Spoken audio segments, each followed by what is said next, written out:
Vamos então para a nossa aula de hoje.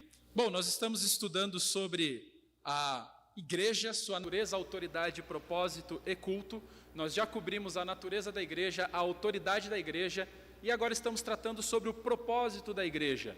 Eu falei para vocês que é extremamente importante estudarmos sobre esse assunto, porque muitas vezes a igreja tem sido usada para atingir objetivos cujos quais ela nunca foi idealizada por Deus para alcançar. Muitas pessoas têm olhado para a igreja como um instrumento de promoção social, muitas pessoas têm olhado para a igreja como um instrumento de restauração política, muitas pessoas têm olhado para a igreja como um instrumento de equalização das injustiças, e claro, essas áreas são importantes para o evangelho, são importantes na vida da sociedade como um todo, mas eu falei para vocês que se nós queremos olhar para qual é a missão que Deus tem idealizado para a igreja, nós temos que ir aonde? Nas Escrituras. Nós temos que ir na palavra de Deus para entender qual é o propósito de Deus para a igreja. E eu falei para vocês que o propósito de Deus registrado na palavra dele, para a igreja a qual ele é o idealizador, se encontra em Mateus capítulo 28, versículo 19 e 20, que diz: portanto, ide, fazei discípulos de todas as nações, batizando-os em nome do Pai, do Filho e do Espírito Santo, ensinando-os a guardar todas as coisas que eu vos tenho ordenado, e eis que estou convosco todos os dias até a consumação dos séculos. Então, essa é a missão que Deus tem idealizado para a sua igreja. Essa é a função, o propósito que Deus tem para a igreja. E para nós entendermos esse propósito de uma forma mais eficiente, mais detalhada, nós temos buscado entender esse propósito, essa missão da igreja, dividindo-a em 3 pontos. Primeiro, o papel que a igreja desempenha na história da redenção. Segundo, a natureza da igreja. E em terceiro, a grande comissão. Eu já falei para vocês sobre a história da redenção e eu mostrei para vocês que a história da redenção é dividida em 2 eras de 2 reinos. Nós vivemos em uma era que é dominada pelo quê? Pelo pecado, pela injustiça. E nós um dia somos prometidos que celebraremos com o Senhor uma era que será caracterizada pelo quê? A era vindoura, a era da justiça. Essas 2 eras, elas são incompatíveis, o reino dos céus e o reino dessa terra. Essa terra é caracterizada pelo mal, o reino de Deus é caracterizado pela justiça. Esse mundo, então, ele jaz no maligno, é o que a palavra de Deus nos diz. Agora, ainda presente neste mundo, nós temos já traços indicativos que nós podemos experimentar quase como uma amostra grátis daquilo que um dia nós desfrutaremos na sua plenitude dentro das igrejas locais. As igrejas locais são os lugares que Deus estabeleceu como a sua embaixada, locais que devem representar a luz, que devem representar o sal da terra, ou seja, locais esses que devem ser instrumentos onde Deus faz-se conhecido diante dessa era má. E eu disse para vocês que esses 2 reinos, o reino dos céus e o reino da terra, o reino das trevas hoje, que nós temos visto nesse mundo, eles são incompatíveis. Eu falei para vocês que não há comunhão entre luz e trevas. Não podemos desfrutar de um jugo, nos colocar num jugo desigual com os infiéis. A palavra de Deus é clara quanto a isso, e ela fala para nós, então, que nós precisamos ter essa distinção. E na semana passada, eu gastei um tempo mostrando para vocês que a igreja não deve esperar qualquer tipo de restauração ou melhoria nesse mundo que é dominado pela injustiça, que é a era das trevas, através da política ou de qualquer outro instrumento. Nada que esse mundo tenha a oferecer é suficiente para alcançarmos ou desfrutarmos do reino dos céus. Então, quando nós olhamos para esse aspecto, ele deve ficar muito claro. E eu falei para vocês que muitas vezes a igreja de Deus, nos nossos dias, infelizmente, tem se tornado muito mais uma propagadora de ideologias e partidos políticos do que uma propagadora do evangelho. Porque a igreja, como essa embaixada do reino, esse local que representa onde Deus reina, ela recebe das mãos do próprio Deus uma chave. E essa chave vai mostrar ou apontar para qual é a missão da igreja. Qual que é essa chave? A pergunta que nós temos que responder nessa noite é: qual é essa chave? Qual é a única esperança para este mundo que jaz no maligno? Esse mundo caracterizado pela injustiça. Qual é a única esperança para que esse cenário seja revertido? Será que é nós termos líderes políticos de partidos A ou do partido B? É isso que vai fazer com que o reino de Deus venha e que o império das trevas seja destruído? É isso? É com partidos políticos? Obviamente que não. Será que é com justiça social? Será que é quando nós vestimos os nus, quando nós alimentamos os famintos?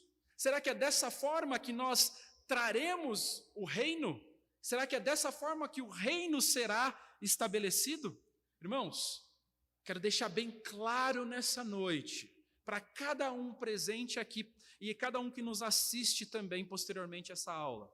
A única esperança para este mundo caído e que jaz no maligno é a mensagem do evangelho que foi confiada à embaixada de Jesus Cristo aqui na terra, que é a igreja. Por essa razão, irmãos, a missão da igreja não é a melhoria social. A missão da igreja, ela é muito mais profunda que isso. Nós não estamos aqui com o objetivo de fazermos reformas políticas ou legislativas. O reino de Deus, ele está aqui para propagar o evangelho. Obviamente que eu não quero que você me entenda mal com essa afirmação. Por quê? Porque cada cristão, como um membro ativo da sociedade, ele é chamado a auxiliar os necessitados, ok? Eu não quero que você ache que eu estou dizendo o contrário disso. Cada indivíduo tem essa responsabilidade de orar pelos seus governantes. Essa é uma responsabilidade que todo cristão recebe. Todo cristão tem que promover a justiça, a igualdade neste presente mundo mau. Porque, afinal de contas, embora nós não sejamos cidadãos desse mundo, a palavra de Deus nos diz que nós estamos ainda neste mundo. Não é verdade? Olha o que a palavra de Deus nos diz em João capítulo 15. João capítulo 15, versículo 19. Diz assim: se vocês fossem do mundo, o mundo amaria o que era seu, mas vocês não são do mundo. Pelo contrário, eu dele os escolhi, e por isso o mundo odeia vocês. Então fica claro para nós aqui que Jesus está ensinando o seu povo que eles não pertencem a esse mundo. Se você tem sido bem acolhido pelo mundo, coloque uma interrogação gigantesca com relação à sua salvação. Porque aonde o povo de Deus pisou na história, ele foi perseguido. Aonde quer que o cristão foi, por onde ele passou, ele trouxe desconforto para os ímpios, para os perdidos. Você se lembra que lá no Antigo Testamento, conforme a igreja ia crescendo, no Antigo Testamento não, lá no Novo Testamento, em Atos, conforme a igreja ia crescendo, muitos dos líderes políticos daqueles dias diziam o seguinte, que até aqui está chegando aquela mensagem daqueles que têm transtornado o nosso mundo. Qual era a característica, então, dos cristãos? Como eles eram, obrigado, como eles eram reconhecidos naqueles dias? Como aqueles que estavam transtornando os seus dias. Agora, com que eles estavam transtornando os dias deles? Com ativismos políticos, sociais, legislativos? Eles estavam transtornando o mundo com o evangelho, e por causa disso eles estavam sendo perseguidos, e o mundo os odiava. Agora olha no capítulo 17, ele continua dizendo: eu lhes tenho dado a palavra, a tua palavra, e o mundo os odiou, porque eles não são do mundo, como eu também não sou. Verso 15, vamos até o 19. Não peço que os tires do mundo. Aqui nós temos Cristo orando pelo seu povo.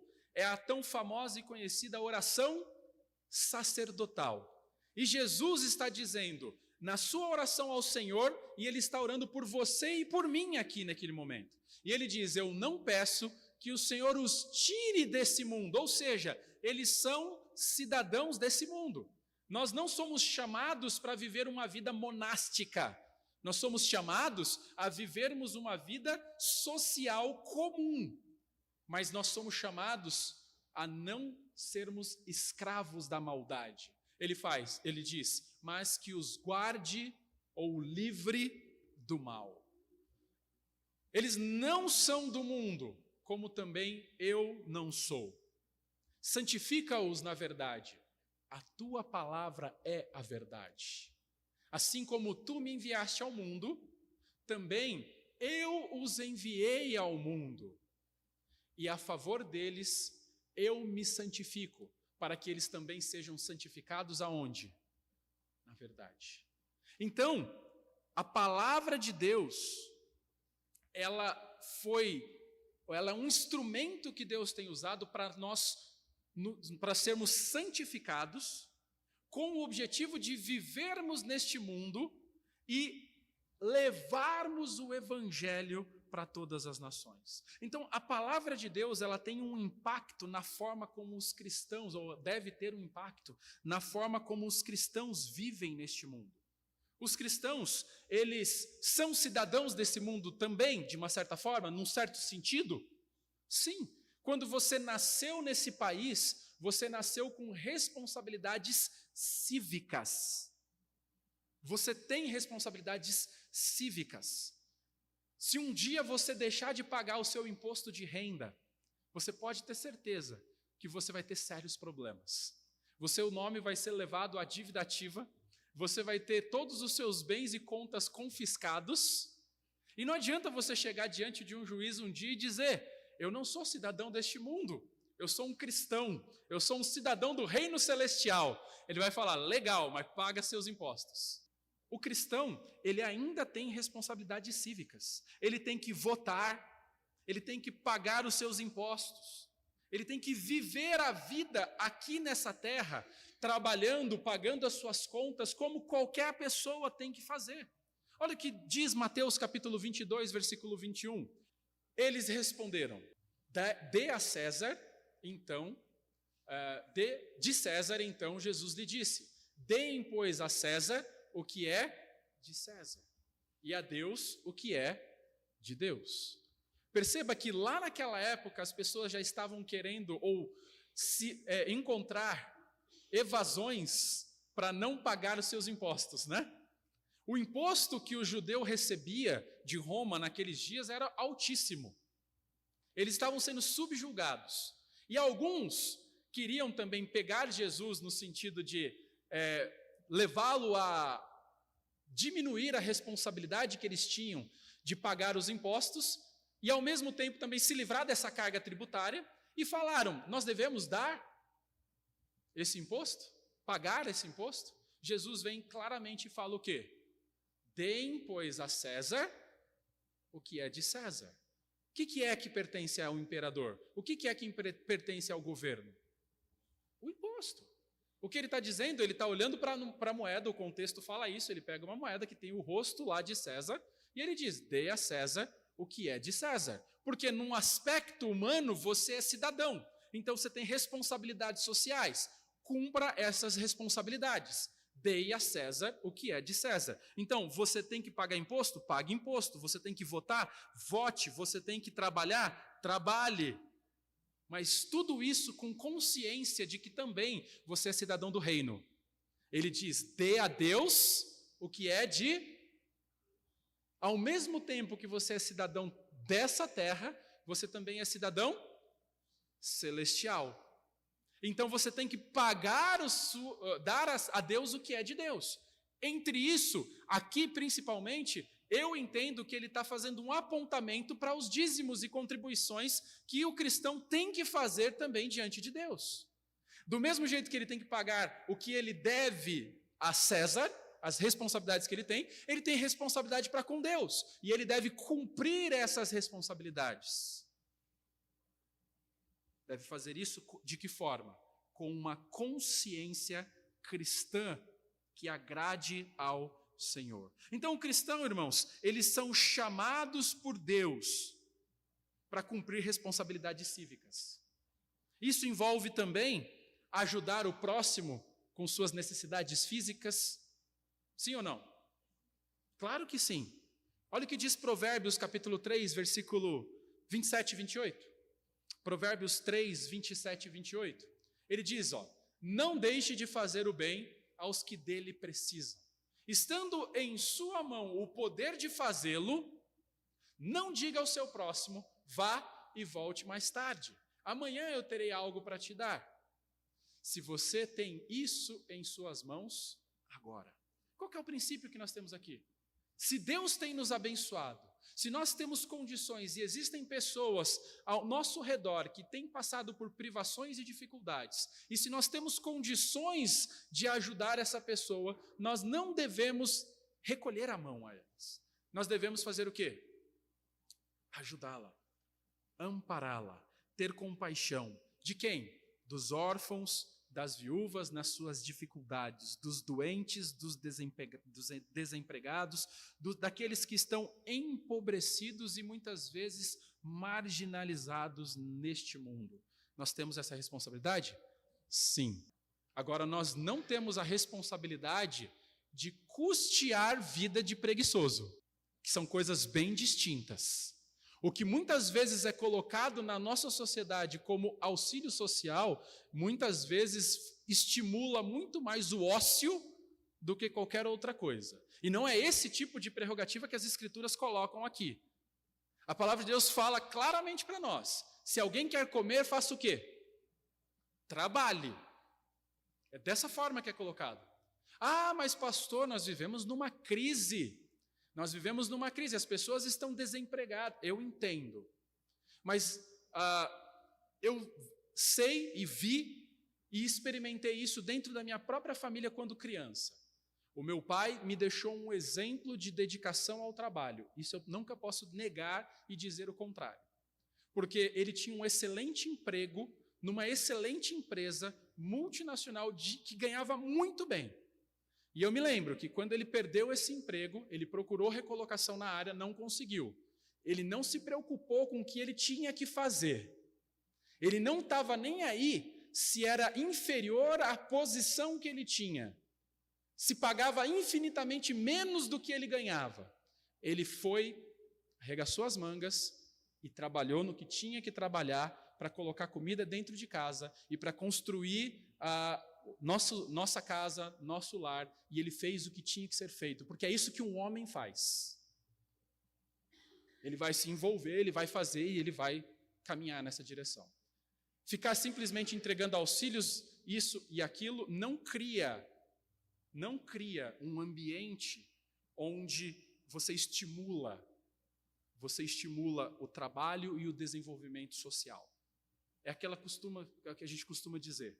Não é dar um peixe que resolve, é ensinar a pescar, porque senão a gente vai ter que ficar dando peixe o tempo inteiro. E não é dessa forma que o reino de Deus também funciona. A palavra de Deus nos deixa isso claro. Mas tendo condições, nós temos que auxiliar aqueles que passam por dificuldades e lutas temporárias nessa vida. A palavra de Deus nos diz que nós devemos fazer o bem a todos. E por onde o cristianismo passar, essas bênçãos sempre estarão presentes. Sempre.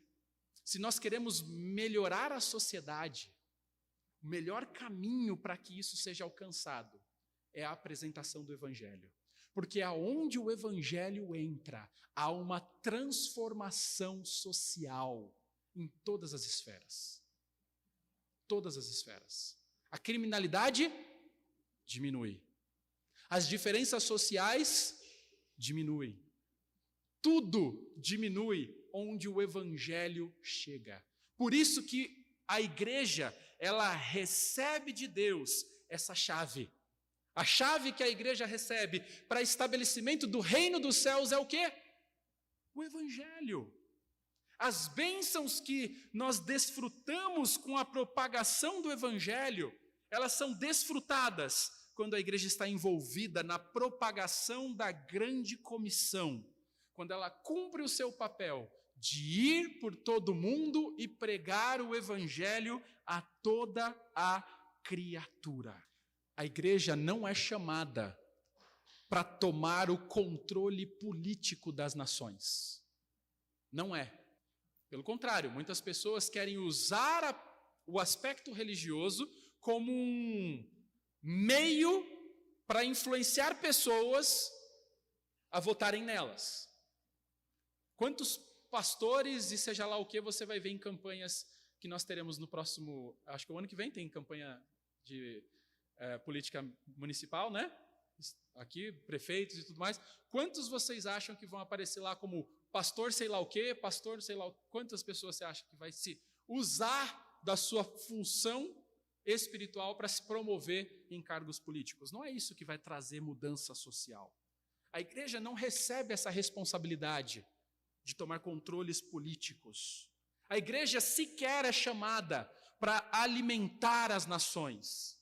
Não confunda esse aspecto. A igreja não tem essa responsabilidade. Deus não prometeu santificar a cultura ou redimir os governos terrenos. Tem uma citação de um escritor chamado Earl Blackburn. Ele diz assim, hoje, muitos acreditam que os objetivos primários da igreja são alimentar os pobres, educar os analfabetos, ensinar as nações desprivilegiadas e subdesenvolvidas a cultivar a terra, construir lares e estabelecer sistemas de bem-estar, além de promover sua libertação das garras de governos tirânicos. Isso é chamado de o evangelho social, ok? Está sendo amplamente divulgado nos Estados Unidos. Muitos teólogos, até conservadores, que tinham sido grandes instrumentos de Deus, têm sido levados a esse tipo de evangelho e tem se levantado um grande debate entre os teólogos reformados nos Estados Unidos contra esse instrumento do evangelho social que tem se infiltrado em muitas igrejas sorrateiramente, onde as igrejas têm buscado muito mais lidar com esses aspectos da sociedade do que, de fato, com o evangelho. Continuando, esse autor diz o seguinte: embora haja uma necessidade legítima de muitas dessas atividades no mundo de hoje, ainda assim, ele está concordando, existem algumas áreas dessas que precisam melhorar na nossa sociedade? Com certeza sim.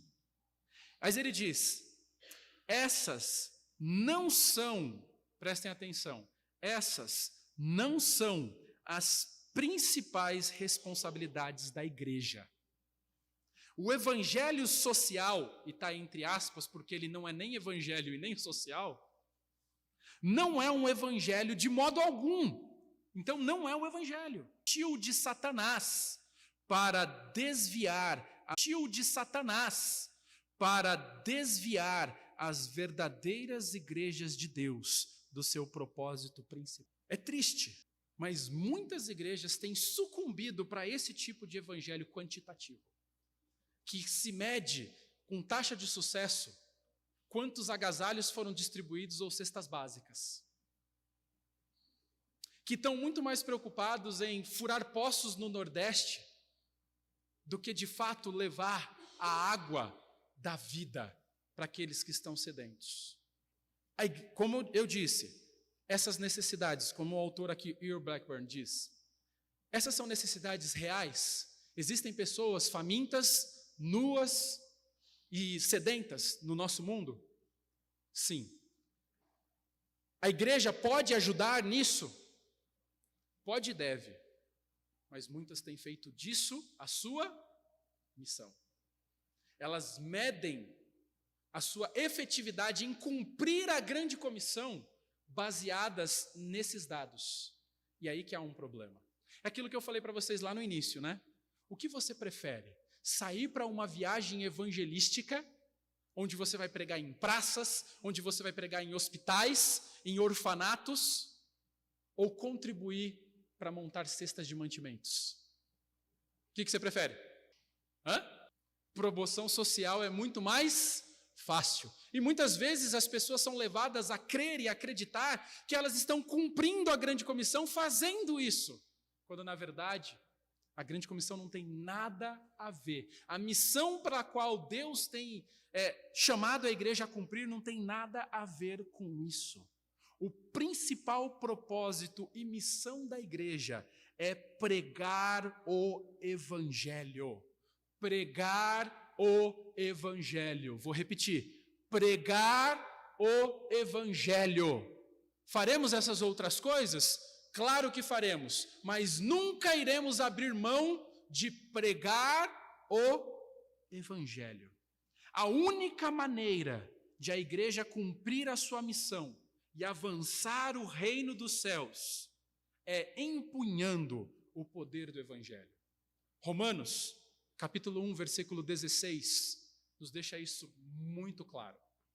Romanos, capítulo 1, versículo 16 diz, Paulo dizendo, pois não me envergonho do evangelho, porque é o poder de Deus para a salvação de todo aquele que crê. Primeiro do judeu e também do grego. As chaves para o reino dos céus não são ativismo social, não é dominação política, mas a mensagem de que Jesus veio ao mundo, morreu na cruz do Calvário, verteu o seu sangue para perdoar e trazer pecadores para junto de si. Essa é a chave. Essa é a missão que a igreja recebe. A igreja, ela foi encarregada dessas chaves por uma razão.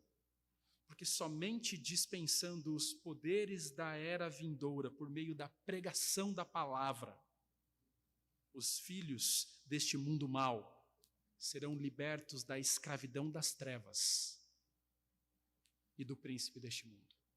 Eu falei para vocês que o maior problema do nosso mundo é que o pecado reina. O maior problema do nosso mundo é que ele é um reino de trevas. Ele jaz no maligno. E a única chave capaz de libertar o ser humano das amarras do pecado é o evangelho. O evangelho que é apresentado através da pregação. Pregação da palavra.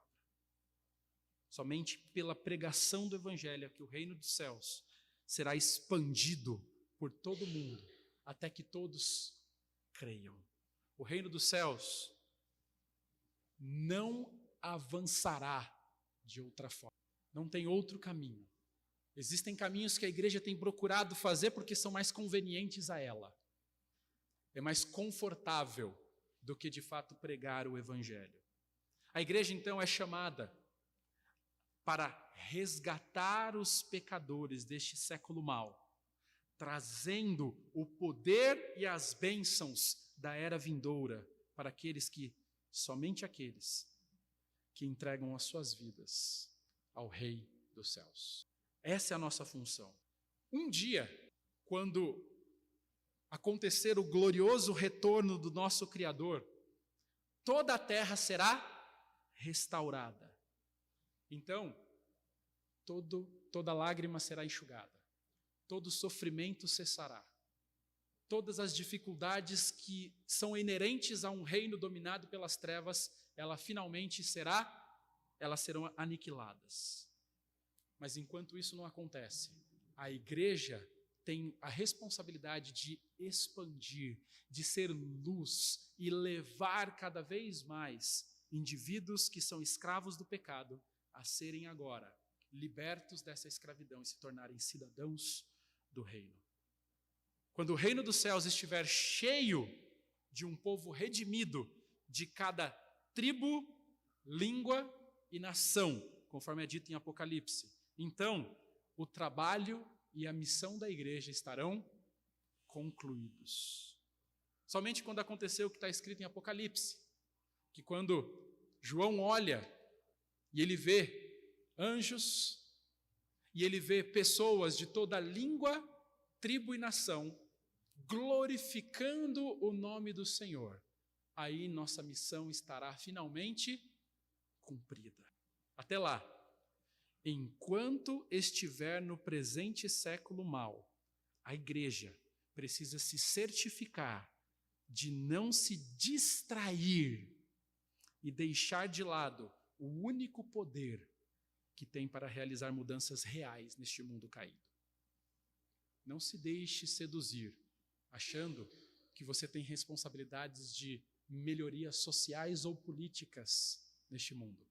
Você tem um chamado muito mais nobre do que esse. A sua responsabilidade é muito maior do que essa.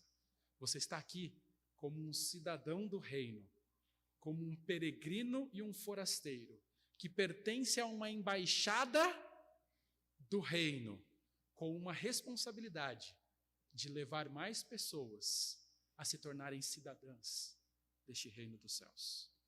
Essa é a nossa responsabilidade. E qualquer coisa menor do que essa é insignificante. Qualquer outra coisa que seja colocada como substituto ou paliativo para a missão da igreja, ela é insignificante. Porque essa é a essência, essa é a responsabilidade, essa é a nossa missão. Qual que é a nossa missão? Pregar o Evangelho. E se você não está engajado em cumprir essa missão, você está negligenciando a razão pela qual você foi salvo. Percebe? Você foi salvo para isso. É o que diz Mateus. Enquanto vocês estiverem indo, faça o quê? Pregue o Evangelho. É isso que você tem feito na faculdade? Talvez é por isso que você é benquisto. Porque você não tem feito. Será que é isso que você tem feito no seu trabalho? Será que é isso que você tem feito entre seus vizinhos? Você fala, mas pastor, daí as pessoas vão, né? Essa é sua responsabilidade. Pregar o Evangelho. Seja a luz do mundo. Luz em meio às trevas. Seja sal. Luz e sal nunca passam desapercebido por onde eles estejam. Se tem falta de sal, você percebe na comida. Se tem excesso, você percebe. O sal, ele destaca-se. O cristão tem essa responsabilidade. Por onde formos, temos essa responsabilidade. E a igreja, ela existe para equipar os santos, para equipar os cristãos, para que enquanto eles estiverem indo, eles possam pregar o evangelho verdadeiro, o evangelho genuíno. Você lembra quando a palavra de Jesus diz que ele deu um para apóstolo, outros para profetas, outros para evangelistas, com vista no aperfeiçoamento de quem? Dos santos. Então, a igreja e a liderança da igreja existem para equipar os santos, para que enquanto eles estão indo, eles cumpram a grande comissão de pregar o evangelho a toda criatura e batizando, levando-os ao arrependimento e à fé através do evangelho. Esse é o seu chamado, essa é a sua missão. Lembre disso quando você acordar na segunda-feira. Lembre disso quando você acordar de manhã na segunda-feira para trabalhar. Lembre-se que você não está indo no seu trabalho para ganhar dinheiro. Simplesmente. Isso é secundário até certo ponto. Lembre-se quando você estiver na faculdade, quando você estiver na sua escola, quando você estiver conversando com a sua vizinha, quando você estiver varrendo a calçada, quando você estiver levando o lixo para a rua. Lembre-se, você é um cidadão do reino dos céus. E você recebeu, oi? Exato, em casa com seus filhos, em tantos contextos que nós poderíamos aplicar que seriam até infinitos. Mas você é um cidadão que recebeu uma chave para libertar as pessoas da escravidão do pecado e inseri-las no reino do seu Filho, o reino do seu amor, e é o Evangelho. Essa é a nossa missão, esse é o nosso objetivo. Qualquer coisa menor do que isso é abrir mão de um chamado maior para uma coisa insignificante. Vamos parar aqui. Na semana que vem nós vamos continuar e eu vou apresentar um aspecto para vocês da natureza da igreja e nós vamos olhar principalmente para Efésios capítulo 4. E nós vamos poder destrinchar um pouco melhor essa questão do propósito da igreja no sentido dessa grande comissão. Ok? Vamos terminar com uma palavra de oração. Oremos. Nosso Deus, agradecemos ao Senhor pelo tempo, pela oportunidade que nós tivemos de aprender mais do Senhor. Eu rogo a Ti, ó Deus, por esse tempo de intervalo e que nós tenhamos a oportunidade de cultuar ao Senhor em breve, de coração. Porque é em nome de Jesus que nós oramos. Amém.